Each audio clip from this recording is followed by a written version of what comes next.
అట్లా కాదు, కొట్లాడదాం, అన్నిటికీ కొట్లాడదాం. కానీ మీరు మా అవకాశం ఇచ్చినందుకు ధన్యవాదాలు. మల్లారెడ్డి గారు. ధన్యవాదాలు అధ్యక్ష, ఈ అవకాశం ఇచ్చినందుకు.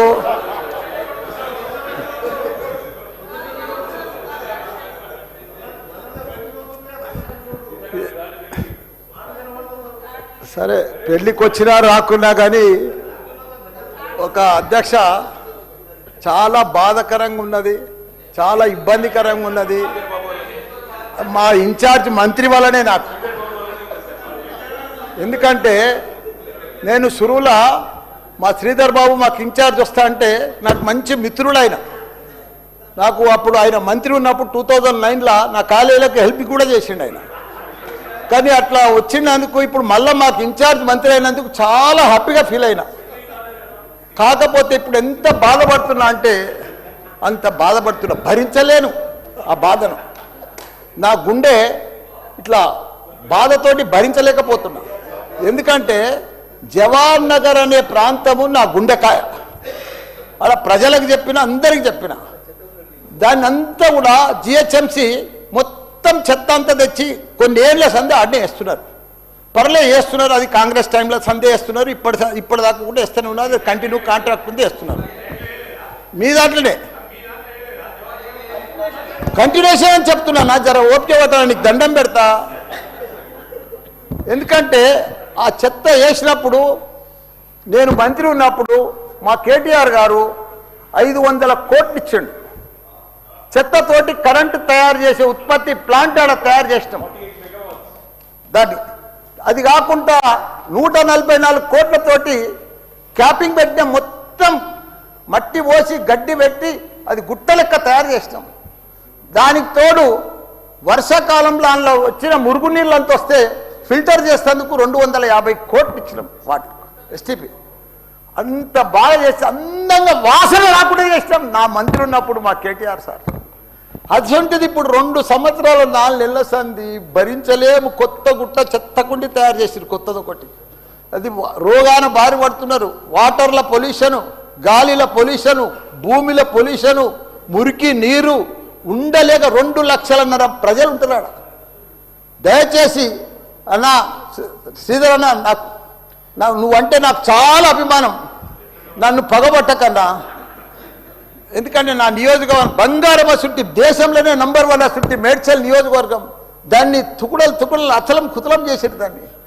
ఇప్పుడు దాన్ని 61 గ్రామాలు ఉంటే, 3 మున్సిపాలిటీ కార్పొరేషన్లు ఉండే, 7 మున్సిపాలిటీ ఉండే. దాన్ని తీసుకుపోయి మొత్తం జిహెచ్ఎంసీ చేసారు. ఇప్పుడు 16 వార్డులు చేసారు దాన్ని. ఒక మోరీలు లేవు, రోడ్లు లేవు, డ్రైనేజీలు లేవు, కరెంట్ స్తంభాలు లేవు, ఏమీ లేదు. ఇంకా మారుమూలు గ్రామాలే ఉన్నాయి, పెంకిటిల్లే ఉన్నాయి. దాన్ని తీసుకుపోయి జిహెచ్ఎంసీలో కలిపారు. హైదరాబాద్ మస్తు డెవలప్ అయింది. కానీ ఆ జిహెచ్ఎంసీలో కలిపినప్పుడు, దాంట్లో కలిపినప్పుడు దయచేసి స్పెషల్ కేటగిరీ కింద జిహెచ్ఎంసీ చెత్తంతా ఆడికే వస్తుంది. దాన్ని ఒకటి క్లీన్ చేసి మీకు దండం పెడతా. ఎందుకంటే అక్కడ నేను ఉండలేకపోతున్నా. నేను ఎందుకు వస్తున్నా, ఎందుకు గెలిచినరా ఇక్కడి నుంచి అని భరించలేకపోతున్నా. నేను శ్రీధర్ అన్న నీకు దండం పెడుతున్నా. అదొక్కటి నాకు స్పెషల్ ఫండ్ ఇచ్చి 500 కాదు 1000 కోట్లైనా సరిపోవు. నువ్వు దీనికి బడ్జెట్లో ఇక్కడ జిహెచ్ఎంసీకి ఇచ్చిందంతా కూడా దానికి ఇవ్వాలి. ఎందుకంటే ఈ చెత్త అంతా అక్కడనే వస్తుంది. అక్కడ కూడా ప్రజలన్నా, పేద ప్రజలన్నా, డెవలప్ లేదన్నా, మోరీలు లేవన్నా, రోడ్లు లేవన్నా, లైట్లు లేవన్నా, చచ్చిపోతున్నారన్నా, రోజు ఒకరు చచ్చిపోతున్నారన్నా, హాస్పిటల్ బారిన పడుతున్నారన్నా ప్రజలంతా. నేను చూడలేకపోతున్నా, నేను భరించలేకపోతున్నాను. నీకు దండం పెడతా. ఇదొక్కటి నాకు స్పెషల్. ఒక్కసారి మీరు ఇన్స్పెక్షన్ చేసి అక్కడ రావాలని కూడా కోరుతున్నా. మీరు ఈ నడుమ ఇనాగ్రేషన్ కూడా వస్తలేరన్నా. ఆ మహేందర్ రెడ్డిని పంపిస్తురన్నా. మీరు కావాలనే వస్తురన్నా, కుట్ర పంతురన్నా, నా మీద కుట్ర పంతురన్నా. ప్లీజ్ దయచేసి అదొకటి మీరు రావాలి. కృష్ణారావు గారు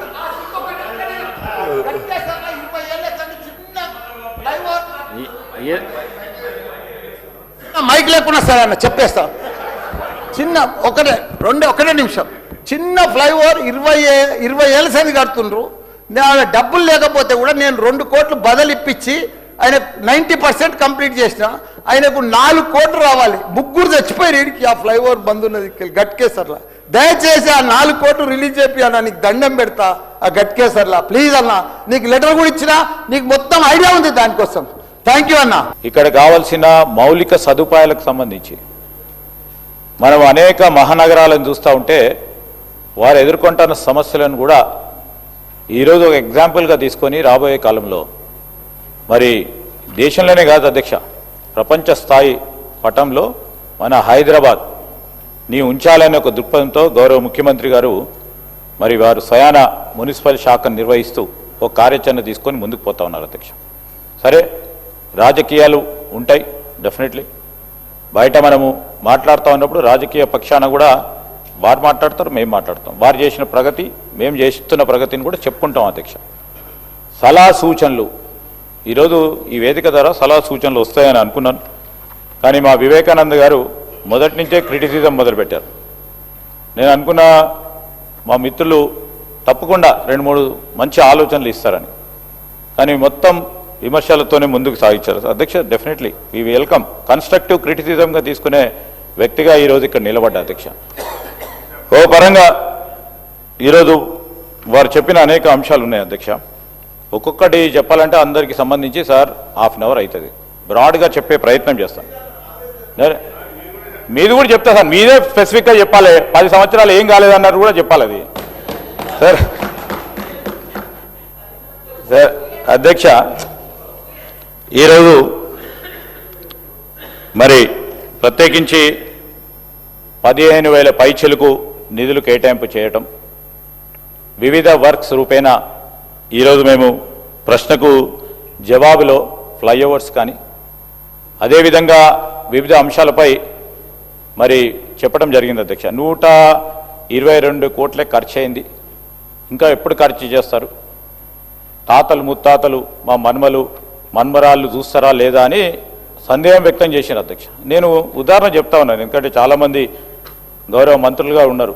2014లో రాష్ట్ర ప్రభుత్వం మొట్టమొదటి తెలంగాణ రాష్ట్ర ప్రభుత్వం ఏర్పడ్డది. ప్రణాళికలు అదేవిధంగా అనేక అంశాలపై సుదీర్ఘ చర్చలు చేశారు, డిస్కషన్ చేశారు. ఎప్పుడు మొదలైన వర్క్స్ అధ్యక్ష? 2016లో మరి సహచరులు గౌరవ మాజీ మంత్రివర్యులు ఇప్పుడు కేటీఆర్ గారు ఎస్ఆర్డిపి ప్రోగ్రాం ఎప్పుడు తీసుకొచ్చారు అధ్యక్ష? 2016లో. సో ఫండమెంటలీ నేను చెప్తా ఉన్నాను అధ్యక్ష, ప్లానింగ్ ప్రకారం ఎన్ని నిధులు కేటాయింపు చేయాలి, ఏ విధంగా మరి ఆచరణలు పెట్టాలని కార్యక్రమం నడుస్తుంది. శ్రీనివాస్ యాదవ్ గారికి తెలుసు, వెనుక కూర్చున్న సబితా ఇంద్రారెడ్డి గారికి తెలుసు. ఇవాళ అనుకొని రేపే మొత్తం ఖర్చు చేయాలి 15,000 కోట్ల రూపాయలు ఈ రోజు మొదలుపెట్టినాం, రేపే ఖర్చు చేయాలని కాదు. ఈరోజు ప్రణాళికలు సిద్ధం చేసుకొని దాని తర్వాత దానికి కావాల్సిన శాంక్షన్స్ ఇచ్చి, దాని తర్వాత అడ్మినిస్ట్రేటివ్ శాంక్షన్ ఇచ్చి, టెక్నికల్ శాంక్షన్ ఇచ్చి, ప్రాసెస్ గ్రౌండ్ అయ్యే వరకు సమయం పడుతుంది. అదేవిధంగా మేము ఎక్కడ ఆగలేదు అధ్యక్ష. ఈరోజు ఎస్ఆర్డిపి కిందని మేము చెప్తా ఉన్నాం, government is a continuous process. ఆ ప్రాసెస్లో భాగంగానే మీరు చేపట్టిన ఎస్ఆర్డిపి ప్రోగ్రాంకి సంబంధించి నేను ఉదాహరణ చెప్తా ఉన్నాను సార్. శాస్త్రీపురం ఆర్ఓబి ఉంది, అది 10% వరకు చేశారు వాళ్ళు. సరే, 2021లో మొదలు పెట్టుకొని పనులు మొదలు పెట్టడానికి అక్కడ ల్యాండ్ అక్విజిషన్ కానీ పక్కనున్న వారికి అంతా చేసే వరకు 10% మొదలైంది అధ్యక్ష. శాస్త్రీపురం ఆర్ఓబికి సంబంధించి పూర్తి స్థాయిలో కంప్లీట్ చేయడం జరిగింది. అక్కడ నిధులు మేము ఇప్పుడు చెప్పింది 122 కోట్ల రూపాయలు మేం ప్రతిపాదించి మేం ప్రణాళికలు సిద్ధం చేసుకున్న పనులకు నిధులు ఖర్చు చేయడానికి విషయంలో స్పష్టంగా ఉండాలని చెప్పినాం అధ్యక్ష. వారు మొదలుపెట్టిన పనులకు కూడా మేము నిధులు ఇవ్వటం, ఈరోజు జంట నగరాలకు సంబంధించిన అభివృద్ధి పరంగా పెద్ద ఎత్తున నిధులు ఖర్చు చేసి వారు మొదలుపెట్టినప్పటికీ శాస్త్రీపురం కానీ ఆరంగర్ ఫ్లైఓవర్ జూ పార్క్ సంబంధించి 40% మీరు కంప్లీట్ చేస్తే 60% మేము పూర్తి స్థాయిలో కంప్లీట్ చేసి ఇనాగ్రేషన్ కూడా చేసుకున్నాం అధ్యక్ష. శిల్పా లేఅవుట్కు సంబంధించిన మీరు 50% కంప్లీట్ చేస్తే పూర్తి స్థాయిలో కంప్లీట్ చేసుకొని ముందుకు పోతా ఉన్నాం. ఉదాహరణ చెప్తా ఉన్నాం అధ్యక్ష, ఇవన్నీ కూడా డీటెయిల్స్ ఉన్నాయి. అదేవిధంగా ఈరోజు అన్ని కార్యక్రమాలు చేసే ప్రయత్నం చేస్తున్నాం, ఎక్కడ కూడా ఆపం అధ్యక్ష. వారు మొదలుపెట్టిన పనులు ఎక్కడ కూడా ఆపలేదు. ఈ జంట నగరాలకు సంబంధించిన అంశం విషయంలో ప్రాధాన్యతకు సంబంధించి, ఎందుకంటే కొన్ని సందర్భాల్లో ప్రాధాన్యత ఉండొచ్చు, ఉండకపోవచ్చు, కొద్దిగా రాజకీయ కోణంలో కూడా శాంక్షన్ చేసి ఉండొచ్చు. కొన్ని సందర్భాలు ఏమైతే అధ్యక్ష, ట్రాఫిక్ స్టడీ చేసిన తర్వాత ఇక్కడ కాదు మైగ్రేషన్ ఎక్కడ జరుగుతూ ఉందని ఆ మైగ్రేషన్ దృష్టిలో పెట్టుకొని ట్రాఫిక్ రద్దీని దృష్టిలో పెట్టుకొని కొన్ని సందర్భాల్లో 1-2 మార్పులు చేసి ఉండవచ్చు.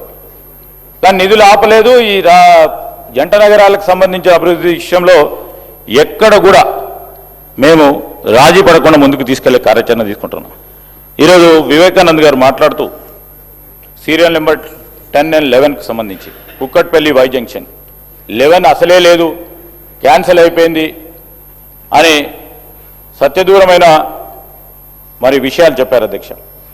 టెండర్ అయిపోయి ఏజెన్సీ కూడా ఫైనలైజ్ అయింది అధ్యక్ష. ఈరోజు అంటే సమాచారాన్ని work will be started in 15 days. నేను ఐ విల్ స్టాండ్ కరెక్టెడ్. నేను కూడా చెప్తాను last how do we go about అని. దానికి సంబంధించి అదేవిధంగా మీరు బాచ్పల్లి హెచ్ఎండిఏ ఫ్లైఓవర్ గురించి చెప్పారు. మేము కూడా రాగానే దాని యుద్ధ ప్రాతిపదిక మీద మరి సంబంధిత ఫారెస్ట్ సంబంధించిన అధికారులకు సంబంధించి ఆదేశాలు ఇచ్చి ఇక్కడే కాదు మద్రాసులో కూడా మా ప్రయత్నంలో మరి ఎక్కడ కూడా లోపం ఉండదని అక్కడ ఉన్న ఫారెస్ట్ అధికారులతో కూడా మాట్లాడి ఫస్ట్ వీక్ ఆఫ్ మే ముఖ్యమంత్రి గారి సమయం ఇవ్వటం జరిగింది. ఇనాగ్రేషన్ కోసం మరి ఆ ఫ్లైఓవర్ పూర్తి స్థాయిలో చేసే కార్యక్రమాన్ని కూడా చేస్తామని కూడా చెప్తా ఉన్నాం అధ్యక్ష. మరి హెచ్ఎండిఏ ల్యాండ్కి సంబంధించి సెంట్ ఆన్స్ పక్కన ఉన్నది నా దృష్టిలో కూడా వచ్చింది. నేను కూడా అనేక సందర్భాల్లో మాట్లాడాను. అక్కడ ఒక ప్రాంతం ఇటువైపు ఉన్న ప్రాంతం వారు ఆ రోడ్డుగా ఉండాలని, ఒక రోడ్డు కావద్దని మరి దాని పరంగా కూడా పూర్తి స్థాయిలో పరిశీలన చేసి వాస్తవికంగా ఉండే ప్రయత్నం చేస్తే నేను గౌరవ శాసనసభ్యుల సలహా సూచనలు కూడా తీసుకొని కొంతమంది అవునంటున్నారు, కొంతమంది వద్దంటున్నారు, ఏషియన్ రోడ్డును కూడా పక్కన జరపమని అంటా ఉన్నారు. సో ఆ సందర్భాన్ని కూడా దృష్టిలో పెట్టుకొని కూడా ముందుకు వెళ్తామని చెప్తా ఉన్నాను అధ్యక్ష. లింక్ రోడ్స్కి సంబంధించి మీరు చెప్పారు వివేకానంద్ గారు, అలైన్మెంట్ చేంజ్ చేశారు మీ రిక్వెస్ట్ మీదనే. అలైన్మెంట్ సీరియల్ నెంబర్ 10కి మీ రిక్వెస్ట్ మేరకే మా ప్రభుత్వం కూడా దాన్ని మరి అలైన్మెంట్ చేంజ్ చేయడం జరిగింది. సీరియల్ నెంబర్ లింక్ రోడ్స్ 11 సంబంధించిన 11th వరకు గురించి కూడా ప్రస్తావన చేశారు. కంప్లీట్ కూడా అయిపోయింది అధ్యక్ష. మీరు ఈ 2 కూడా క్యాన్సిల్ చేశారని మాట్లాడారు. సార్ మీరు కూడా సీనియర్ శాసనసభ్యులు, కావాలని అడగండి కానీ క్యాన్సిల్ చేశారని చెప్పడం సరికాదు. ఈరోజు లింక్ రోడ్స్కి సంబంధించి వాటి విషయంలో కూడా మేము ప్రస్తావన చేస్తూ ఉన్నాం. అదేవిధంగా మరి ఎన్హెచ్ఏకి సంబంధించి సుచిత్ర మెడ్చల్ ఫ్లైఓవర్కి సంబంధించి కాంట్రాక్టర్స్ పరంగా డిఫాల్ట్స్ ఉండటం వలన మరి దాన్ని ముందుకు తీసుకురాలేకపోయినాం. మేము నేషనల్ హైవే అథారిటీ ఆఫ్ ఇండియాకు సంబంధించి మొన్న మా గౌరవ సహచరులు మంత్రివర్యులు వెంకన్న గారు కూడా కోమటిరెడ్డి వెంకటరెడ్డి గారు ముఖ్యమంత్రి గారు పోయినప్పుడు కూడా ఈ రోడ్డుకు సంబంధించిన ప్రస్తావన నితిన్ గడ్కరీ గారితో ప్రస్తావన చేయడం జరిగింది. ప్రత్యామ్నాయ ఏర్పాట్లు ఏ విధంగా చేయాలనేది. అదేవిధంగా మార్త్కు సంబంధించి కాంట్రాక్టర్ని ఉప్పల్ ఎలివేటెడ్ ఫ్లైఓవర్ అదొకటి కూడా పెండింగ్ ఉండే, ఇది ఆ కాంట్రాక్ట్ సంబంధించి క్లోజ్ చేసి కొత్త కాంట్రాక్టర్కి సంబంధించిన పనులు కూడా మొదలవుతా ఉన్నాయి అధ్యక్ష. అది మీ ప్రభుత్వంలో ఎందుకైందని అర్థలేను. కాంట్రాక్టర్కి సంబంధించిన ఇబ్బందులు మీరు ఎదుర్కొన్నారు, మేము కూడా ఎదుర్కొంటున్నాం. ఆ సందర్భంలో కూడా మీరు 4-5 సంవత్సరాల